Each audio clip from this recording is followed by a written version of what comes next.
de hoy le damos la bienvenida a nuestro programa al licenciado Rolando Emanuel Jiménez. Licenciado, buenos días. Bienvenido a PAB. Muy buenos días, José Elías, y buenos días al público que siempre te escucha. Bueno, vamos de inmediato con los temas que tenemos para hoy. En seguimiento a la situación del proceso de privatización de la Autoridad de Energía Eléctrica, durante la semana pasada se indicó de que ya se tiene alguien seleccionado, no se va a decir quién, pero van en ruta a anunciar en el transcurso de posiblemente 2 meses a quién se le va a adjudicar el contrato de gerencia de la Autoridad de Energía Eléctrica. Esto es momentos donde todavía no se ha llegado a un acuerdo con los bonistas para el plan de ajuste de deuda de la autoridad. Bueno, vamos a ir sobre este asunto, licenciado. Sí, siempre se había dicho que la privatización de la Autoridad de Energía Eléctrica, en este caso, la concesión de un contrato para administrar la transmisión y la distribución de la energía eléctrica, porque fracasó el asunto que se planteaba el gobierno de Rosselló de vender las plantas generatrices. Aquí solamente se trata de quién va a administrar la red de transmisión y distribución, pero siempre se había dicho que era indispensable tener un plan de ajuste de deuda ya cuadrado para que el que asumiera esa responsabilidad no tuviera el issue de si podría ser responsable o no con sus activos o si su negocio se perjudicaría en términos de qué tendría que pagar eventualmente la autoridad a los bonistas. Pero como el proceso de los bonos de la autoridad se ha retrasado de una manera tan extraordinaria, ahora no tiene fecha, realmente está en suspenso totalmente, pues han proseguido con el trámite de la privatización de la transmisión y la distribución.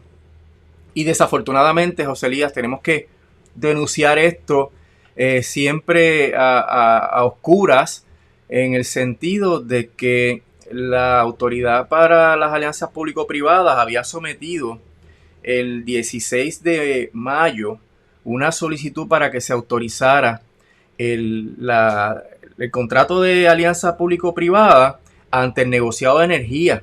Y eso lo hacen en secreto, José Elías. Y no es hasta que finales de la semana pasada el negociado emite una determinación acogiendo la solicitud de la Autoridad de las Alianzas Público-Privadas y la petición que hacen de que se mantenga de manera confidencial los documentos. No se enteró el público. Entonces, al enterarse la UTIER, me han encomendado intervenir en el proceso para que se divulgue en primera instancia la información que sometió la Autoridad de Alianzas Público-Privadas al negociado, porque esto va a representar una transformación fundamental en la Autoridad de Energía Eléctrica. Aquí hay muchas personas interesadas, estamos los que pagamos nuestra factura, los abonados, están los obreros, están los retirados, porque todo esto va a tener impacto en el asunto de la viabilidad de la Autoridad de Energía Eléctrica. Acuérdate que ahora entra el interés de lucro en el asunto de la autoridad, que eso no estaba presente durante la vida de la autoridad, que ha sido una vida como corporación pública. Y vamos a intervenir en el negociado, una solicitud de intervención a los fines de que se nos permita ver la documentación, porque la UTIER tiene mucho interés en este asunto. Fíjate que va a cambiar el patrono. El patrono de la UTIER históricamente ha sido la Autoridad de Energía Eléctrica, y con la entrada de esta nueva entidad, habría una sustitución del patrono tradicional de UTIER, y por ende podría haber un cambio dramático en los estilos, en los presupuestos de trabajo, que podría empezar a chocar con el convenio colectivo, porque a pesar de que la ley establece, la ley de privatización, que hay que respetar los convenios colectivos, depende de la voluntad del nuevo patrono. Así que hay toda una serie de contingencias que requieren que la UTIER se entere de lo que está pasando, y es otro de los problemas que se reitera, ¿no?, de la Autoridad de Energía Eléctrica, donde están haciendo y deshaciendo, tomando decisiones fundamentales para Puerto Rico bajo un manto de secretividad, y que desafortunadamente impide que entidades y grupos y personas que están interesadas en el futuro de tener una energía eléctrica de calidad, sostenible, ¿verdad?, con energía renovable, pues puedan reaccionar a todos estos eventos. Nosotros como UTIER vamos a estar pidiendo que se nos entregue copia de todos los documentos, aún los que el negociado ya determinó que son confidenciales, y que se nos permita un tiempo para poder reaccionar apropiadamente a lo que se está diciendo en esa documentación. El hecho de que sea secreto impide que se pueda cuestionar. El negociador resolvería a base de una sola parte de las pretensiones que tenga la autoridad o la autoridad para las alianzas público-privadas que puedan estar chocando con la realidad o chocando con la verdad.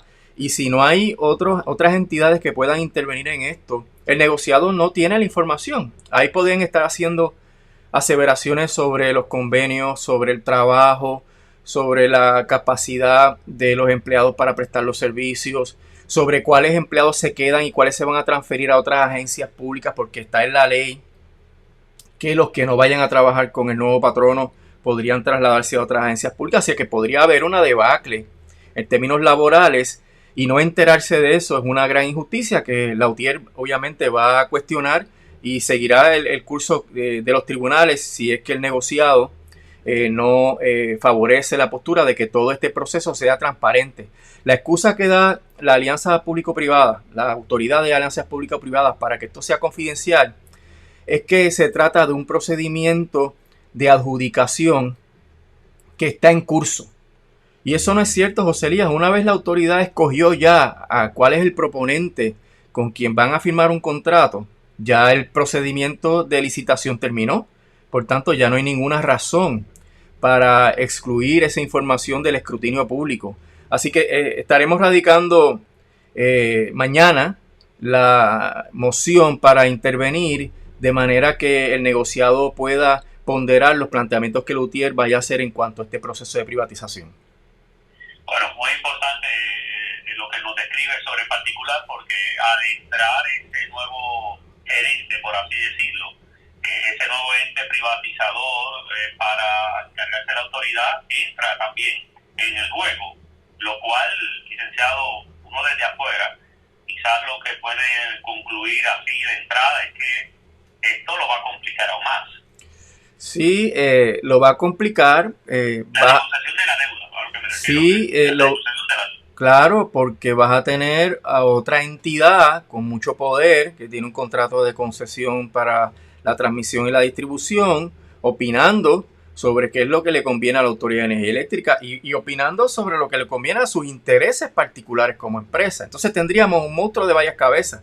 La Junta por un lado, tendríamos la Junta de Gobierno de la autoridad, AFAF y ahora el privatizador. Definitivamente va a tener un impacto al adicionar una parte nueva a estos procesos de reestructuración. Bueno, por otro lado, otro asunto que quería hablar con usted tiene que ver con un anuncio que la semana pasada hizo el gobierno de Wanda Vázquez en radicar unas 6 demandas contra la Junta de Control Fiscal, otra vez alegando que la Junta se extralimita en sus poderes al intervenir con una serie de medidas que se han convertido en ley y al entender de que eso no es lo que le corresponde. Licenciado, uno desde afuera, mirando esa gestión, nos recuerda a los otros intentos que se han empezado a hacer desde que Ricardo Rosselló era gobernador, tratando de cuestionar los alcances de la Junta en estos temas. Y bueno, vuelven otra vez. Ahora, ¿qué puede estar? Explíquenos, ¿qué análisis desprende de esta reciente acción, de estas 6 demandas contra la Junta? Sí, mira, el gobierno ha perdido todos sus casos contra la Junta porque se ha limitado a cuestionar la interpretación de la ley en su aplicación a los hechos particulares, ¿verdad? Rosselló demandó y perdió el caso en el circuito en una decisión bien humillante que lo que hizo fue reiterar y hasta ampliar los poderes que tiene la Junta a la luz de lo que pone en el plan fiscal. Y ya la teoría del cuarto y los muebles, que era que la Junta hace el tamaño del cuarto, ¿verdad? Determina el tamaño del cuarto y que el gobierno local determina cómo van los muebles, eso ya había sido descartado cuando el Tribunal de Primer Circuito de Apelaciones resolvió que el gobierno no puede cuestionar las determinaciones de la Junta amparadas en el plan fiscal y no puede cuestionar que la Junta le prohíba al gobierno mover los fondos de un lugar, de una partida a otra partida, que es la metáfora esta de los muebles. Y la gobernadora lo que hace ahora es lo mismo. Aquí lo que ocurrió fue que la ley promesa dice claramente que una vez se aprueba una ley hay que enviárselo a la Junta en 10 días para que la Junta determine si esa ley cumple o no cumple con el plan fiscal.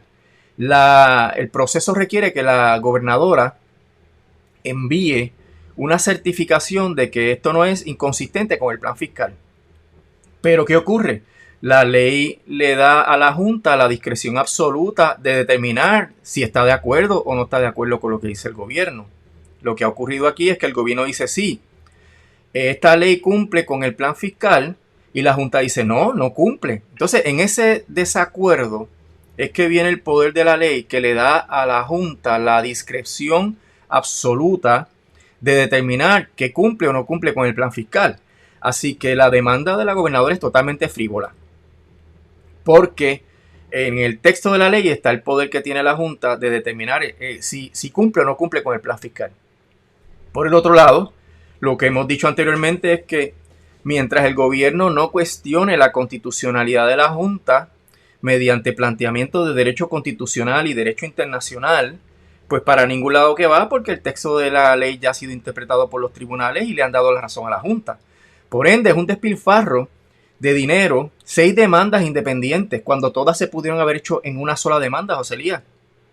En términos procesales, si tú tienes los mismos hechos, pero son diferentes leyes, tú puedes acumular todas esas reclamaciones en una sola demanda. Ahí tienes 6 pleitos, en donde en cada uno hay que hacer emplazamiento, descubrimiento de pruebas, mociones de desestimación, etcétera, duplicando, triplicando todo el trámite, y eso va a costarle mucho dinero al pueblo de Puerto Rico.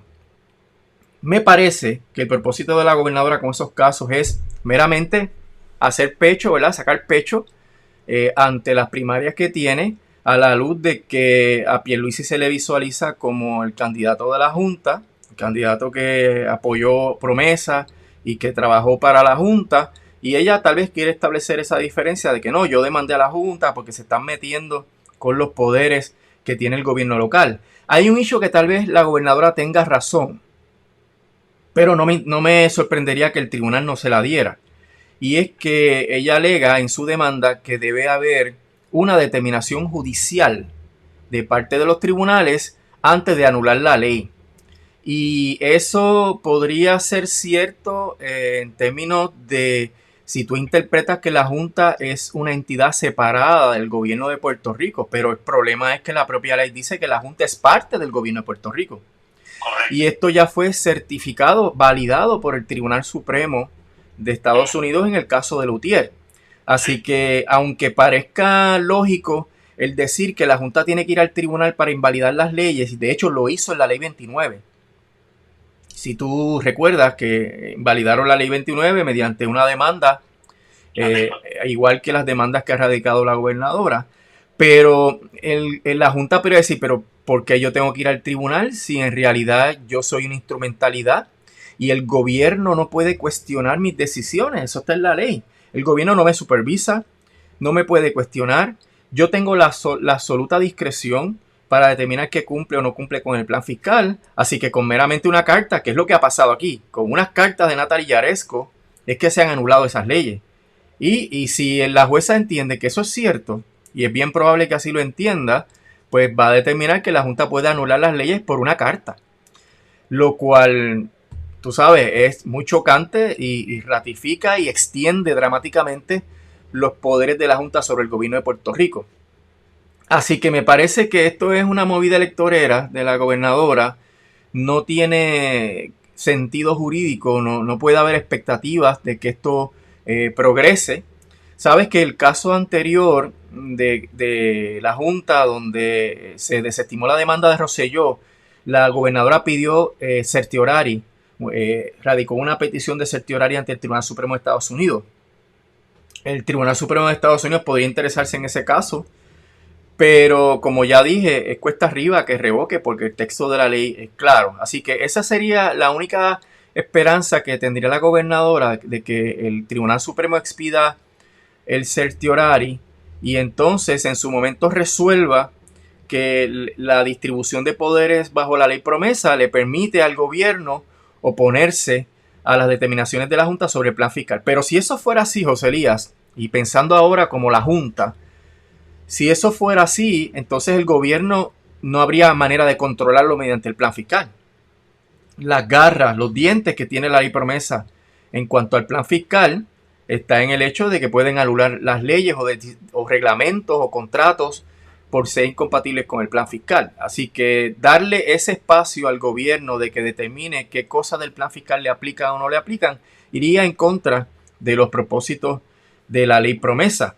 No es que yo esté de acuerdo con eso, todo lo contrario. Yo lo que digo entonces es que había que cuestionarlo desde la raíz del problema, que es si esa ley promesa es constitucional o no. Mira, la jueza Sotomayor les dibujó el mapa y eso es perfecto para el gobierno porque el gobierno es el que ha sido golpeado aquí constantemente por la Junta y por la propia ley y le ha quitado las prerrogativas políticas que tiene bajo la Constitución.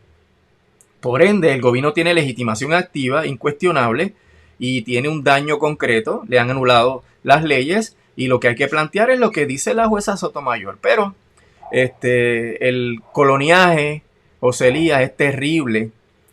Apenas un día antes de las demandas, Marrero estaba en el Congreso quejándose ante Grijalva y el Comité de Recursos Naturales de que Promesa le estaba dando a la Junta unos poderes no autorizados, que la Junta se estaba excediendo en esos poderes y que por ende el Congreso tenía que poner en cintura a la Junta para que respetara la distribución de poderes entre la Junta y el gobierno local. Mira, esos son unas fantasías porque en realidad la ley es clara en cuanto a esos aspectos. Que no nos guste y que estemos enfocados en combatir todo eso es otra historia, pero el gobierno no lo está haciendo, José. Yo creo que es una consecuencia del coloniaje que desafortunadamente es una manifestación bien concreta del racismo y que aquí, a pesar de que Estados Unidos está en una insurrección por los efectos del racismo estructural que ha corroído esa sociedad por tantos años, aquí estemos dando por sentado que la ley promesa que se funda en el racismo es válida y que hay que respetarla y no la podemos cuestionar. Es bien desafortunado, José Elías, que la clase política puertorriqueña tenga un complejo colonial tan severo y tan grave que no puedan ver que en realidad no tienen poderes políticos ni prerrogativas políticas y que aquí lo que hay es un régimen bien duro de una dictadura, de una junta que nadie eligió y que hace lo que le da la gana. Licenciado, hablando de la junta y obviamente el poder que tiene sobre la gobernanza nuestra, ¿cómo cataloga la decisión de la Comisión de Hacienda de la Cámara de Representantes llevar a cabo vistas públicas no sobre el presupuesto presentado por la gobernadora, sino por el presupuesto de la Junta para el próximo año fiscal? ¿Qué le parece eso? Que de hecho iba a empezar hoy y lo pusieron para el viernes. Bueno, José Elías, la legislatura está aceptando su papel minúsculo en el proceso de aprobación del presupuesto, dándole de codo a lo que plantea la gobernadora para considerar directamente lo que la Junta podría estar aprobando. La historia desde que se implantó promesa es que la Junta está aprobando el presupuesto que ellos determinan sin hacer caso a lo que se establece por la gobernación y por la legislatura, así que ellos se están adaptando. Pero mírate qué ironía, ¿verdad? Que la Junta menoscaba dramáticamente los poderes constitucionales y esa legislatura, como un perrito faldero, pues se dedica a cumplir con el mandato de la Junta y echa a un lado el presupuesto de la gobernadora. Yo creo que en realidad ellos han aceptado ese poder a base de su configuración, ¿verdad?, psicológica de colonizados y es un ejemplo bien claro, José Elías, de que en noviembre, si nosotros queremos salir de este pantano colonial y racista que representa la relación que tenemos entre Puerto Rico y Estados Unidos, hay que votar por candidatos que estén comprometidos con sacar a la Junta de Puerto Rico por todos los medios posibles, quitándole los fondos, litigando la constitucionalidad, yendo al Congreso, denunciando a nivel internacional la situación colonial de Puerto Rico. Esa es la única gente que puede ayudar a Puerto Rico y cada elector aquí en Puerto Rico debe validar su condición como elector para que no tenga problemas en noviembre y escoger a aquellos candidatos que podrían darle ese golpe a la Junta para que eventualmente entremos en una ruta de descolonización y de crecimiento y desarrollo económico. a ver entonces cómo se va a desarrollar esto. La verdad es el caso que el ejercicio de la Comisión de Hacienda, pues de hecho, el que lo hayan tenido que posponer, de alguna manera parece que se encuentra con la barrera de ver quién va a deponer ahí, licenciado. O sea, porque en una vista de presupuesto va a la parte proponente. La Junta iría a una vista de esa comisión. Ellos se han negado a comparecer ante la legislatura porque ellos dicen que eso es una manifestación de una supervisión que la ley promesa prohíbe, y tú tienes toda la razón, quienes comparecen son los proponentes de la rama ejecutiva, vienen los jefes de agencia, pero si los jefes de agencia no fueron los que propusieron eso, pues entonces, ¿qué podrían estar aportando? Lo único que podrían decir es quejarse de que no están de acuerdo con las cosas que está proponiendo la Junta, pero eventualmente la Junta va a decir, pero esto es lo que dice el plan fiscal certificado y hay que obedecer el plan fiscal. Así que es un ejercicio inoficioso. Se puede cerrar la legislatura, José Elías, y se va a aprobar el presupuesto que va a entrar en vigor el 1 de julio sin ningún tipo de gasto ni de intervención de esa legislatura con estos números. Así que es totalmente inútil lo que está ocurriendo en la legislatura. Bueno, vamos a ver qué está ocurriendo, licenciado. Quiero, como siempre, agradecer la oportunidad que nos brinda de conversar aquí en PAB. Seguiremos hablando más adelante. Como no, José Elías, estamos a la orden y que pase buen día. Igualmente.